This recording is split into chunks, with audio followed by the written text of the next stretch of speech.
जय Hind. Era of mass nationalism के बारे में हम बात कर रहे थे और आज के सेशन में हमें पढ़ना है मॉन्टेग्यू चेम्सफोर्ड रिफॉर्म्स के बारे में। मॉन्टेग्यू चेम्सफोर्ड रिफॉर्म्स जिनके बेसिस पे लाया गया गवर्नमेंट ऑफ इंडिया एक्ट 1919 को। तो दोनों का मतलब एक ही है, या तो मॉन्टेग्यू चेम्सफोर्ड रिफॉर्म्स बोल लो या गवर्नमेंट ऑफ इंडिया एक्ट 1919 बोल लो, दोनों एक ही चीज़ है।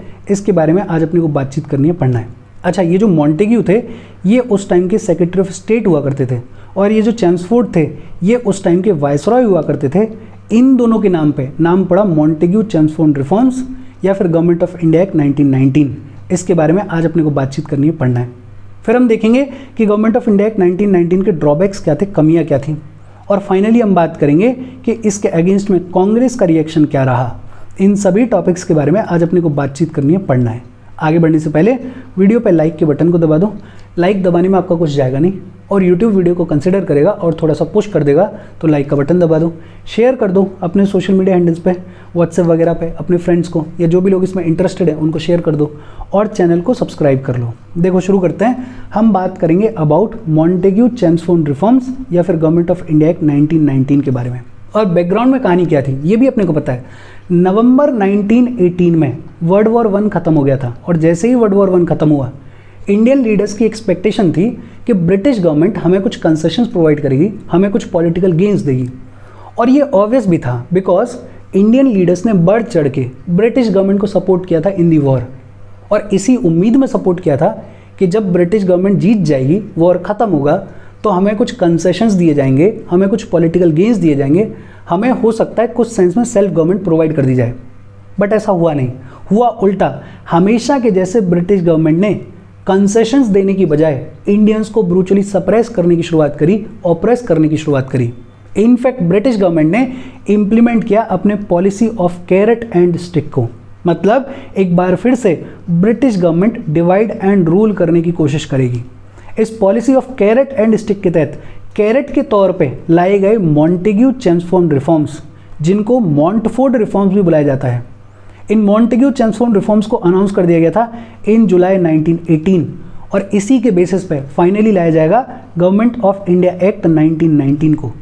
कैरेट के तौर पे लाया गया मॉन्टेग्यू चेम्सफोर्ड रिफॉर्म्स को और स्टिक के तौर पे लाया जाएगा राउलेट एक्ट को। और ये राउलेट एक्ट हमारे हिस्ट्री का ब्लैक एक्ट है। इस राउलेट एक्ट के बारे में अपन पढ़ेंगे, लेकिन उससे पहले आज हम बात कर लेते हैं गवर्नमेंट ऑफ इंडिया एक्ट 1919 के बारे में। गवर्नमेंट ऑफ इंडिया एक्ट 1919 के फीचर्स क्या थे, और ये इंपॉर्टेंट है, ध्यान से पढ़ना। देखो, प्रोविंशियल लेवल पे डायरकी को इंट्रोड्यूस कर दिया गया। प्रोविंशियल लेवल, या अपन ये कह सकते हैं एक तरीके से स्टेट के लेवल पे डायरकी को इंट्रोड्यूस कर दिया गया। और ये डायरकी का मतलब क्या है? डायरकी का मतलब है रूल ऑफ टू। किया क्या गया? हुआ ये कि कुछ सब्जेक्ट्स का एडमिनिस्ट्रेशन गवर्नर को दे दिया गया, गवर्नर उनको एडमिनिस्टर करेंगे, और कुछ सब्जेक्ट्स का एडमिनिस्ट्रेशन मिनिस्टर्स को दे दिया गया, और इसी को अपन बोलते हैं डायआर्की। और ये इंपॉर्टेंट है, प्रोविंशियल लेवल पे डायआर्की को इंट्रोड्यूस कर दिया गया। जितने भी सब्जेक्ट्स थे उनको दो लिस्ट में डिवाइड किया गया। एक लिस्ट थी रिजर्व्ड सब्जेक्ट्स की लिस्ट। इस रिजर्व सब्जेक्ट्स की लिस्ट में ऐसे सब्जेक्ट्स थे जो कि एडमिनिस्टर किए जाएंगे by the governor through his executive council. Subjects जैसे law and order, finance, land revenue, irrigation. Basically reserved subjects वो सब्जेक्ट्स थे जिनको गवर्नर एडमिनिस्टर करेंगे थ्रू हिज एग्जीक्यूटिव काउंसिल। और दूसरी लिस्ट थी ट्रांसफर्ड सब्जेक्ट्स की। इसमें वो सब्जेक्ट्स थे जिनको एडमिनिस्टर करेंगे मिनिस्टर्स, और ये जो मिनिस्टर्स हैं they will be nominated from elected members of the legislative council। legislative council में जो भी members elect होके आ रहे हैं उनमें से कुछ को nominate किया जाएगा as ministers, और ये ministers इन transferred subjects को administer करेंगे। जैसे education है, health है, local government है, industry है, agriculture है। देखो इंपॉर्टेंट है, ढंग से समझो। प्रोविंशियल लेवल पे डायरकी को इंट्रोड्यूस कर दिया गया। सब्जेक्ट्स को दो लिस्ट में डिवाइड कर दिया गया। एक थी रिजर्व सब्जेक्ट्स की लिस्ट, जितने भी रिजर्व सब्जेक्ट्स थे उनको एडमिनिस्टर करेंगे governor through his executive council, और दूसरी थी ट्रांसफर्ड सब्जेक्ट्स की लिस्ट, जिनको एडमिनिस्टर करेंगे मिनिस्टर्स। और ये जो मिनिस्टर्स हैं they will be nominated from elected members of the legislative council. अच्छा, इसके अलावा ये जो मिनिस्टर्स थे they were to be responsible to the legislature. मतलब legislature no confidence motion pass करके इन मिनिस्टर्स को रिमूव कर सकता था, बट ये जो एग्जीक्यूटिव थे they were not responsible to the legislature. Legislature executive को हाथ भी नहीं लगा सकता था, उसको रिमूव नहीं कर सकता था, बट मिनिस्टर्स को लेजिस्लेचर के लिए रिस्पॉन्सिबल बना दिया गया। मिनिस्टर्स को नो कॉन्फिडेंस मोशन पास करके रिमूव किया जा सकता था। फिर इसके अलावा बड़ा इंपॉर्टेंट, कॉन्स्टिट्यूशनल मशीनरी के फेलियर के केस में प्रोविंसेस में अगर कॉन्स्टिट्यूशनल मशीनरी फेल होती है तो गवर्नर पूरी तरीके से एडमिनिस्ट्रेशन को टेक ओवर कर सकते थे, इंक्लूडिंग दी ट्रांसफर्ड सब्जेक्ट्स। मतलब एक तरीके से आज की डेट में जैसे प्रेसिडेंट रूल होता है वैसा सा कुछ कहा जा रहा है कि अगर प्रोविंसेस में कॉन्स्टिट्यूशनल मशीनरी का फेलियर होता है तो गवर्नर पूरी तरीके से प्रोविंसेस के एडमिनिस्ट्रेशन को टेक ओवर कर लेंगे। सेक्रेटरी ऑफ स्टेट और गवर्नर जनरल, इनको रिजर्व सब्जेक्ट्स के मामले में इंटरफेयर करने की पूरी पावर दी गई, लेकिन हाँ ट्रांसफर्ड सब्जेक्ट्स के मामले में इनका जो इंटरफेरेंस है उसको रेस्ट्रिक्ट किया गया, उसको लिमिट किया गया। बहुत सिंपल, एक बार और देखते हैं।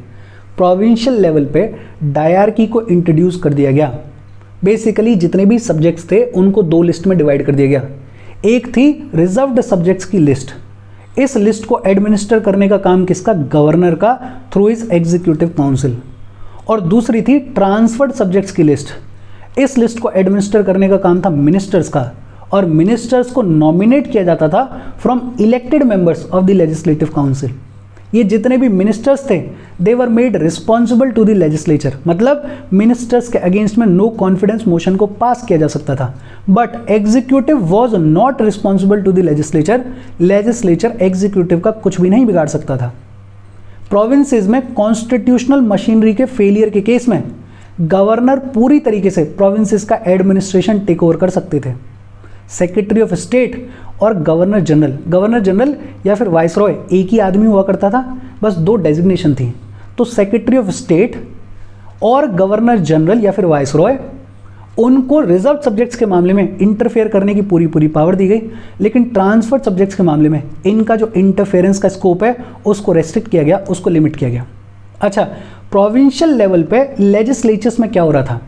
प्रोविंशियल लेजिस्लेटिव काउंसिल्स को एक्सपेंड किया गया, प्रोविंशियल लेजिस्लेटिव काउंसिल्स को एक्सपेंड किया गया। इनफैक्ट ये बोल दिया गया कि प्रोविंशियल लेजिस्लेटिव काउंसिल में 70% मेंबर्स इलेक्टेड होंगे, मतलब इलेक्टेड मेंबर्स की मेजॉरिटी को स्टैब्लिश कर दिया गया इन प्रोविंशियल लेजिस्लेटिव काउंसिल। कम्युनल और क्लास इलेक्टोरेट को और फर्दर कंसोलिडेट किया गया। ये जो सेपरेट इलेक्टोरेट की प्रथा शुरू हुई थी उसको और कंसोलिडेट किया गया, उसको और मजबूत किया गया। विमेन को राइट टू वोट दे दिया गया, और ये इंपॉर्टेंट है, गवर्नमेंट ऑफ इंडिया एक्ट 1919 के थ्रू विमेन को राइट टू वोट दे दिया गया। लेजिस्लेटिव काउंसिल्स को पावर दी गई कि वो लेजिस्लेशन को इनिशिएट कर सकते हैं, मतलब वो कानून को इनिशिएट कर सकते हैं, किसी भी लेजिस्लेशन को लेके आ सकते हैं। लेकिन अगर कोई भी ऐसा लेजिस्लेशन लेकर आएगा लेजिस्लेटिव काउंसिल तो पहले गवर्नर की एसेंट लेनी पड़ेगी। मतलब एक तरीके से पूरी तरीके से इंडिपेंडेंट नहीं है लेजिस्लेटिव काउंसिल, लेजिस्लेशन को लाने के लिए गवर्नर की एसेंट लेनी पड़ेगी। बेहद इंपॉर्टेंट, गवर्नर को वीटो करने की पावर दी गई। गवर्नर बिल्स को वीटो कर सकता था और गवर्नर अगर चाहे तो ऑर्डिनेंसेस को इश्यू कर सकता था। लेजिस्लेटिव काउंसिल को बजट को रिजेक्ट करने की पावर दी गई, बट अगर जरूरी हो तो गवर्नर उस बजट को रिस्टोर कर सकता था। मतलब यहाँ भी पूरी तरीके से जो पावर है वो लेजिस्लेटिव काउंसिल के हाथ में नहीं दी गई है। बजट को आप रिजेक्ट कर सकते हो, लेकिन अगर गवर्नर को ठीक लगेगा तो गवर्नर उसको रिस्टोर कर सकता है। लेजिस्लेटर्स जितने भी थे दे एंजॉयड फ्रीडम ऑफ स्पीच, मतलब हाउस में अगर आप कुछ बोलोगे तो आपको पनिश नहीं किया जाएगा, आपको फ्रीडम ऑफ स्पीच है। बेसिक सिंपल बातचीत एक बार फिर से देखते हैं। प्रोविंशियल लेवल पे एक तो डायरकी को इंट्रोड्यूस कर दिया गया, सब्जेक्ट्स की दो लिस्ट बनाई गई, एक रिजर्व सब्जेक्ट्स जिनको एडमिनिस्टर करने का काम किसका? गवर्नर का, और दूसरे ट्रांसफर्ड सब्जेक्ट्स जिनको एडमिनिस्टर करने का काम किसका? मिनिस्टर्स का। और ये जो मिनिस्टर्स हैं they were nominated from elected members of the legislative council. Ministers को लेजिस्लेचर के लिए रिस्पॉन्सिबल बना दिया गया। लेजिस्लेचर इनके अगेंस्ट में नो कॉन्फिडेंस मोशन पास कर सकता था, इनको रिमूव कर सकता था। एग्जीक्यूटिव जो है वो रिस्पॉन्सिबल नहीं था लेजिस्लेचर के लिए। प्रोविंसेस में कॉन्स्टिट्यूशनल मशीनरी के फेलियर के केस में गवर्नर प्रोविंसेस के एडमिनिस्ट्रेशन को पूरी तरीके से टेक ओवर कर सकते थे। इसके अलावा प्रोविंशियल लेजिस्लेटिव काउंसिल्स को एक्सपेंड किया गया। इनफैक्ट 70% मेंबर्स जो हैं वो इलेक्टेड होंगे, ये भी बोल दिया गया। सेपरेट इलेक्टोरेट को और फर्दर कंसोलिडेट किया गया, विमेन को राइट टू वोट दे दिया गया, लेजिस्लेटिव काउंसिल्स को ये पावर दी गई कि वो लेजिस्लेशन को इनिशिएट कर सकते हैं, बट उसके लिए पहले गवर्नर की एसेंट लेनी पड़ेगी। गवर्नर को पावर दी गई कि गवर्नर किसी भी बिल को वीटो कर सकते हैं और ऑर्डिनेंसेस को इश्यू कर सकते हैं। लेजिस्लेटिव काउंसिल जो है वो बजट को रिजेक्ट कर सकती थी, लेकिन गवर्नर अगर चाहें तो उस बजट को रिस्टोर कर सकते थे। मतलब दिखाने के लिए लेजिस्लेटिव काउंसिल को कई सारी पावर्स दी गई, लेकिन अल्टीमेट अथॉरिटी अभी भी कौन है? गवर्नर है। अच्छा, ये सब तो किया गया प्रोविंसेस के लेवल पे। सेंट्रल गवर्नमेंट के लेवल पे क्या किया गया? देखो, सेंट्रल लेवल पे रिस्पॉन्सिबल गवर्नमेंट को इंट्रोड्यूस नहीं किया गया। ऑल इंडिया लेवल पे रिस्पॉन्सिबल गवर्नमेंट को इंट्रोड्यूस नहीं किया गया। जो भी मिनिस्टर्स हैं, जो भी एग्जीक्यूटिव है, वो रिस्पॉन्सिबल नहीं होगा लेजिस्लेचर के लिए। इसका सीधा सीधा मतलब ये है। गवर्नर जनरल को चीफ एग्जीक्यूटिव अथॉरिटी बनाया गया। चीफ एग्जीक्यूटिव अथॉरिटी किसे बनाया गया? Governor general. सेंट्रल लेवल पे एडमिनिस्ट्रेशन के लिए 2 लिस्ट बनाई गई, एक सेंट्रल लिस्ट और दूसरी प्रोविंशियल लिस्ट। वायसरॉय की एग्जीक्यूटिव काउंसिल में 8 मेंबर्स हुआ करते थे। इसके लिए बोल दिया गया कि इन 8 में से 3 मेंबर्स जो हैं वो इंडियंस होंगे। गवर्नर जनरल को प्रोविंसेस का जो रिजर्व्ड सब्जेक्ट्स हैं उनके ऊपर पूरा कंट्रोल दिया गया। अभी अपन देख रहे थे कि सेक्रेटरी ऑफ स्टेट और गवर्नर जनरल जो हैं वो रिजर्व सब्जेक्ट्स के मामले में पूरी तरीके से इंटरफेयर कर सकते हैं, और वहीं यहाँ पे लिखा हुआ है कि गवर्नर जनरल को पूरा कंट्रोल दिया गया रिजर्व्ड सब्जेक्ट्स के ऊपर इन दी प्रोविंसेस। गवर्नर जनरल जो भी ग्रांट्स दी जाती थी, जो भी पैसा दिया जाता था, उसको कट कर सकते थे। गवर्नर जनरल जो हैं वो सेंट्रल लेजिस्लेचर के द्वारा रिजेक्ट किए गए बिल्स को सर्टिफाई कर सकते थे, और गवर्नर जनरल ऑर्डिनेंसेस को इश्यू कर सकते थे। मतलब यहाँ भी सेंट्रल लेजिस्लेचर के हाथ में कोई भी पावर नहीं छोड़ी गई। एक बार फिर से देखते हैं। रिस्पॉन्सिबल गवर्नमेंट को इंट्रोड्यूस किया ही नहीं गया। गवर्नर जनरल को चीफ एग्जीक्यूटिव अथॉरिटी बना दिया गया। सेंट्रल लेवल पे एडमिनिस्ट्रेशन के लिए 2 लिस्ट बनाई गई, एक सेंट्रल लिस्ट और एक प्रोविंशियल लिस्ट। वायसरॉय की एग्जीक्यूटिव काउंसिल में 8 मेंबर्स हुआ करते थे। ये बोल दिया गया कि इनमें से 3 अब इंडियंस होंगे। गवर्नर जनरल को पूरी पावर दी गई, पूरा कंट्रोल दिया गया प्रोविंसेस के रिजर्व सब्जेक्ट्स के ऊपर। गवर्नर जनरल को ये पावर दी गई कि वो ग्रांट्स को कट कर सकते हैं। सेंट्रल लेजिस्लेचर के द्वारा जो भी बिल रिजेक्ट किया गया उसको सर्टिफाई कर सकते हैं और ऑर्डिनेंसेस को इश्यू कर सकते हैं। इसके अलावा बेहद इंपॉर्टेंट, लेजिस्लेचर के केस में सेंट्रल लेवल पे बाय कैमरल सिस्टम को इंट्रोड्यूस कर दिया गया। मतलब सेंट्रल लेवल पे 2 हाउसेस बना दिए गए, एक लोअर हाउस या फिर सेंट्रल लेजिस्लेटिव असेंबली। इसमें 145 मेंबर्स होंगे, जिनमें से 41 नॉमिनेटेड होंगे और 104 इलेक्टेड होंगे। और दूसरा अपर हाउस या फिर काउंसिल ऑफ स्टेट, इसमें 60 मेंबर्स होंगे, जिनमें से 26 नॉमिनेटेड होंगे और 34 इलेक्टेड होंगे। मतलब यहाँ भी एक तरीके से इलेक्टेड मेजॉरिटी को इंट्रोड्यूस कर दिया गया। बेहद इंपॉर्टेंट, प्रोविंसेस के लेवल पे डायरकी को इंट्रोड्यूस किया गया था और सेंट्रल लेवल पे बाय कैमरल लेजिस्लेचर को इंट्रोड्यूस कर दिया गया। 2 हाउसेस बना दिए गए सेंट्रल लेवल पे, एक लोअर हाउस या फिर सेंट्रल लेजिस्लेटिव असेंबली और दूसरा अपर हाउस या फिर काउंसिल ऑफ स्टेट। ये जो काउंसिल ऑफ स्टेट है इसका टेन्योर फिक्स कर दिया गया, और टेन्योर कितना किया गया? 5 साल किया गया। और ये भी बोल दिया गया कि इस काउंसिल ऑफ स्टेट में सिर्फ मेल मेंबर्स होंगे, फीमेल मेंबर्स नहीं होंगी। सेंट्रल लेजिस्लेटिव असेंबली का टेन्योर जो है उसको फिक्स कर दिया गया, कितना किया गया? 3 साल किया गया। ये जो लोअर हाउस है इसका टेन्योर 3 साल किया गया। ये जो अपर हाउस है इसका टेन्योर 5 साल किया गया, और अपर हाउस में सिर्फ मेल मेंबर्स होंगे, ये भी बोल दिया गया। लेजिस्लेटर्स को ये परमिशन दे दी गई कि वो क्वेश्चंस पूछ सकते हैं, वो सप्लीमेंट्रीज पूछ सकते हैं, वो एडजॉर्नमेंट मोशन को पास कर सकते हैं। इनफैक्ट बजट के कुछ हिस्से को वो वोट कर सकते हैं। लेकिन अभी भी 75% of the budget was not votable. कुछ इंडियंस को बड़ी इंपॉर्टेंट कमेटीज़ में इंक्लूड कर लिया गया, इंक्लूडिंग फाइनेंस कमेटी में। और बेहद important cheese, secretary of state जो कि लंदन में बैठता था, अब उसकी जो भी सैलरी है, जो भी उसके एक्सपेंसेस हैं, वो ब्रिटिशर्स अपने यहाँ से पे करेंगे। उसका पेमेंट इंडियन फंड से नहीं किया जाएगा। एक बार फिर से देखते हैं अपन क्या बात की हमने। सेंट्रल लेवल पे रिस्पॉन्सिबल गवर्नमेंट को इंट्रोड्यूस नहीं किया गया। गवर्नर जनरल को चीफ एग्जीक्यूटिव अथॉरिटी बना दिया गया। वायसरॉय की एग्जीक्यूटिव काउंसिल में 3 इंडियंस को इंट्रोड्यूस कर दिया गया। गवर्नर जनरल को पूरी पावर दी गई प्रोविंसेस में रिजर्व सब्जेक्ट्स के ऊपर। गवर्नर जनरल को बड़ी इंपॉर्टेंट पावर्स दी गई कि वो ग्रांट्स को कट कर सकते थे। सेंट्रल लेजिस्लेचर जिन बिल्स को रिजेक्ट कर देगा उनको अगर चाहें तो सर्टिफाई कर सकते थे और ऑर्डिनेंसेस को इश्यू कर सकते थे। लेजिस्लेचर के लेवल पे, सेंटर के लेवल पे अगर देखा जाए तो बाय कैमरल लेजिस्लेचर को इंट्रोड्यूस कर दिया गया, 2 हाउसेस बना दिए गए। एक बनाया गया लोअर हाउस या सेंट्रल लेजिस्लेटिव असेंबली और दूसरा बनाया गया अपर हाउस या काउंसिल ऑफ स्टेट। ये जो लोअर हाउस है इसका टेन्योर 3 साल किया गया और ये जो अपर हाउस है इसका टेन्योर 5 साल किया गया।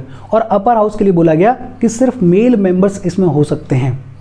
लेजिस्लेटर्स को क्वेश्चंस पूछने की, सप्लीमेंट्रीज पूछने की और एडजॉर्नमेंट मोशन को पास करने की परमिशन दे दी। बजट को वोट कर सकते थे लेकिन अभी भी 75% of the budget was not votable. 75% budget पे अभी भी वोट नहीं कर सकता था लेजिस्लेटर। फिर बहुत सारे इंडियंस को इंपॉर्टेंट कमेटीज़ में इंक्लूड किया गया। बेहद important cheese, secretary of state की जो भी सैलरी है, उसके जो भी एक्सपेंसेस हैं, उनको पे किया जाएगा ब्रिटिश गवर्नमेंट के द्वारा, उसको इंडियन फंड से पे नहीं किया जाएगा। ये फीचर्स थे गवर्नमेंट ऑफ इंडिया एक्ट 1919 के। इसके ड्रॉबैक्स क्या रहे? एक तो फ्रेंचाइज जो दी गई वो बड़ी लिमिटेड थी। राइट टू वोट जो दिया गया वो बड़ा लिमिटेड था। हमारे कंट्री में उस टाइम पे लगभग 250 मिलियन लोग रहते थे और उनमें से सिर्फ राइट टू वोट दिया गया लगभग 1 या 1.5 मिलियन लोगों को। तो मतलब बेहद लिमिटेड फ्रेंचाइज प्रोवाइड की गई।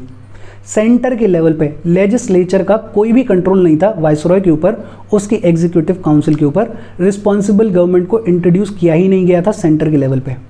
सेंटर के लेवल पे ये जो डिवीजन किया गया था सब्जेक्ट्स का, 2 लिस्ट बनाई गई थी, सेंट्रल और प्रोविंशियल लिस्ट। ये जो डिवीजन है ये सेटिस्फैक्टरी नहीं था, ये आर्बिट्री अपने हिसाब से कर दिया गया था।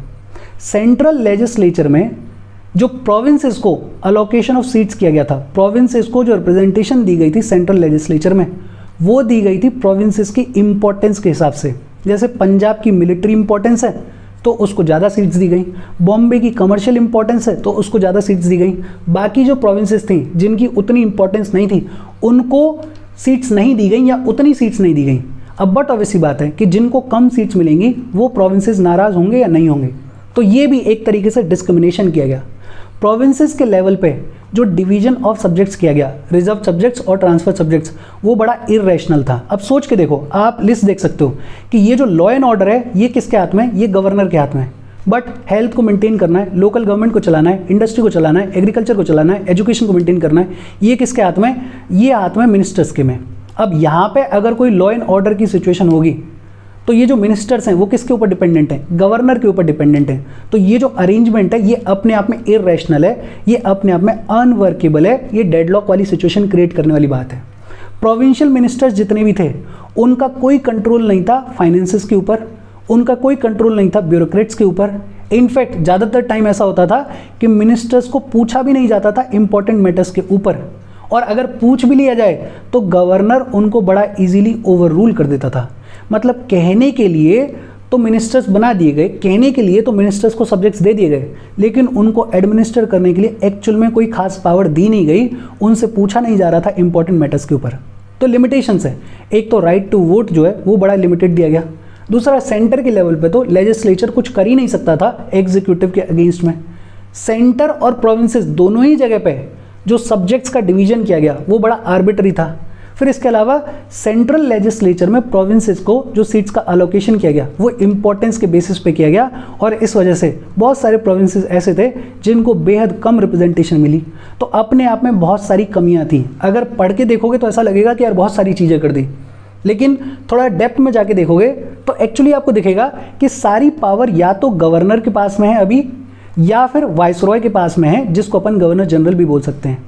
मतलब एक्चुअल में इंडियंस को कोई भी पावर नहीं दी गई है, और इसी वजह से जो हमारे लीडर्स थे वो नाराज़ थे। कांग्रेस ने स्पेशल सेशन बुलाया, बॉम्बे में ये सेशन हुआ, स्पेशल सेशन था तो इसको बुलाया गया अगस्त 1918 में। यूजुअली कांग्रेस का सेशन कब होता है? दिसंबर में होता है, लेकिन स्पेशली इस सेशन को बुलाया गया कब हुआ? अगस्त 1918 में हुआ। और इसके प्रेसिडेंट कौन थे? हसन इमाम। कौन थे? हसन इमाम। और इस सेशन में कांग्रेस ने इन रिफॉर्म्स को डिसअपॉइंटिंग बताया, अनसेटिस्फैक्टरी बताया, और कांग्रेस ने डिमांड रखी सेल्फ गवर्नमेंट की।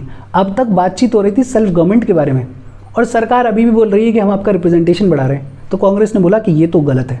इनफैक्ट बाल गंगाधर तिलक साहब ने इन रिफॉर्म्स को अनवर्दी का, डिसअपॉइंटिंग का, इनको सनलेस डॉन कहा। एनी बेसेंट ने इनके लिए लिखा that they are unworthy of England to offer and India to accept. और ये इंपॉर्टेंट है, इसको याद रखना, कभी कभार पूछ लेते हैं कि किस लीडर ने किस चीज़ के लिए क्या कहा है। तो तिलक साहब ने गवर्नमेंट ऑफ इंडिया एक्ट 1919 के लिए क्या कहा कि it is unworthy disappointing a sunless dawn. और ये इंपॉर्टेंट टर्म है, क्या पता पूछ लें। सनलेस डॉन किसने कहा? तिलक साहब ने कहा। किसके लिए कहा? गवर्नमेंट ऑफ इंडिया एक्ट 1919 के लिए कहा। और एनी बेसेंट ने कहा कि ये इतने अनवर्दी हैं कि इंग्लैंड को इन्हें ऑफर नहीं करना चाहिए और इंडिया को इन्हें एक्सेप्ट नहीं करना चाहिए। और इसके साथ मॉन्टेग्यू चेम्सफोर्ड रिफॉर्म्स की बातचीत खत्म हो गई, गवर्नमेंट ऑफ इंडिया एक्ट 1919 की बातचीत खत्म हो गई।